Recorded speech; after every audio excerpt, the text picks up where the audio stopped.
ಈ ದಿನ ಬಂಗಾರಪೇಟೆಯ ಕ್ಷೇತ್ರದಿಂದ ನೆತ್ತಿಬೆಲೆ ಆಲ್ಫಾ ಸಂಘದ ಡೆಲಿಗೇಟ್ ಆಗಿ ಬಂಗಾರಪೇಟೆ ಕ್ಷೇತ್ರಕ್ಕೆ SN ನಾರಾಯಣ ಸ್ವಾಮಿ ಆದ ನಾನು ಸ್ಪರ್ಧೆ ಮಾಡ್ತಾ ಇದ್ದೀನಿ. ನನ್ನೊಟ್ಟಿಗೆ ಮಾಜಿ ಶಾಸಕರು ಹಿರಿಯರಾಗಿರ್ತಕ್ಕಂಥ M. ನಾರಾಯಣ ಸ್ವಾಮಿ ಅವರು, DCC ಬ್ಯಾಂಕ್ನ ಮಾಜಿ ಅಧ್ಯಕ್ಷ ಆಗಿರ್ತಕ್ಕಂಥ ಗೋವಿಂದ ಗೌಡರು,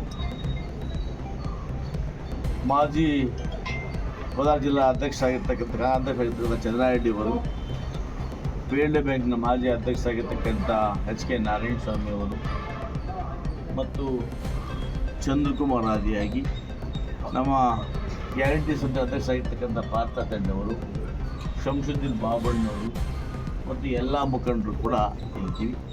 ನಾನು ಮತ್ತು ಮಾಲೂರು ಮತ್ತು ಕೋಲಾರ KGF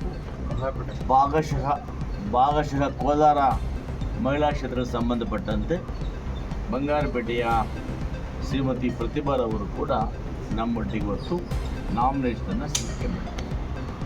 ಹೇಗೆಂದರೆ ಹಿಂದೆ ನಾವು ಆ ಮಹಿಳಾ ಅಭ್ಯರ್ಥಿಯನ್ನಾಗಿ ನಮ್ಮ ಪಕ್ಷದಲ್ಲಿ ಬೇರೆಯವ್ರಿಗೆ ಅವಕಾಶ ಮಾಡಿಕೊಟ್ಟಿದ್ವಿ. ಇವತ್ತು ಏನು ಡಿಲಿಮಿಟೇಷನ್ ಆದಮೇಲೆ ಬಂಗಾರಪೇಟೆ, ಮಾಲೂರು, KGF ಭಾಗಶಃ ಕೋಲಾರ ಅಂದರೆ ಬಂಗಾರಪೇಟೆ ವಿಧಾನಸಭಾ ಕ್ಷೇತ್ರದಲ್ಲಿ 26 ಮತಗಳು, KGF ಕ್ಷೇತ್ರದಲ್ಲಿ 7 ಮತಗಳು, ಕೋಲಾರ ಕ್ಷೇತ್ರದಲ್ಲಿ 3 ಮತಗಳು, ಮಾಲೂರು ಕ್ಷೇತ್ರದಲ್ಲಿ 20 ಮತಗಳು.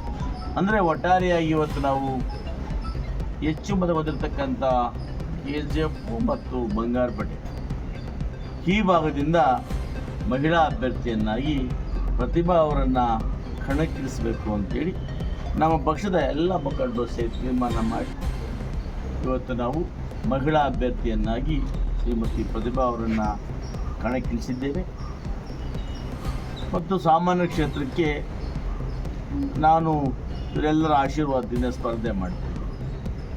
ವಿಶ್ವಾಸ ಇದೆ, ಇವತ್ತೇನು ನಮ್ಮ ಹಾಲು ಉತ್ಪಾದಕಗಳ ಮತಬಾಂಧವರಿದ್ದಾರೆ, ನಮ್ಮಿಬ್ಬರಿಗೂ ಆಶೀರ್ವಾದ ಮಾಡ್ತಾ ಇರೋದು ವಿಶ್ವಾಸ ಇದೆ.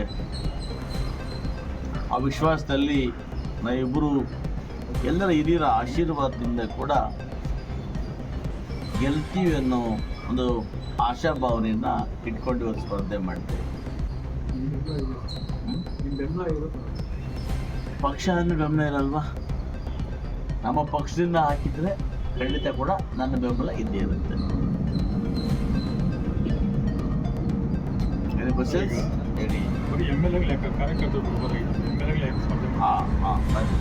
ನಿಜ, ಕಾರ್ಯಕರ್ತರು ಕೂಡ ಕೊಡಬೇಕು ಅಂತ ನಮಗೂ ಭಾಳ ಆಸೆ ಇದೆ. ನಾವು ಕೂಡ MLA ಸ್ಪರ್ಧೆ ಮಾಡಬೇಕು ಅನ್ನೋ ಉದ್ದೇಶ ನಮಗೂ ಇರಲಿಲ್ಲ. ಇವತ್ತು ಏನು ಕೋಚ್ ಮೂಲ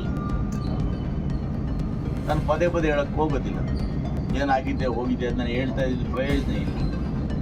ಆದರೆ ಕೋಚಿಂಗ್ನಲ್ಲಿ ಒಬ್ಬ ಶಾಸಕರು ಇರಬೇಕು ಅಂತೇಳಿ ತೀರ್ಮಾನ ಮಾಡಿದ್ದು ನಾನಲ್ಲ, ನಮ್ಮ ಮುಖಂಡರು.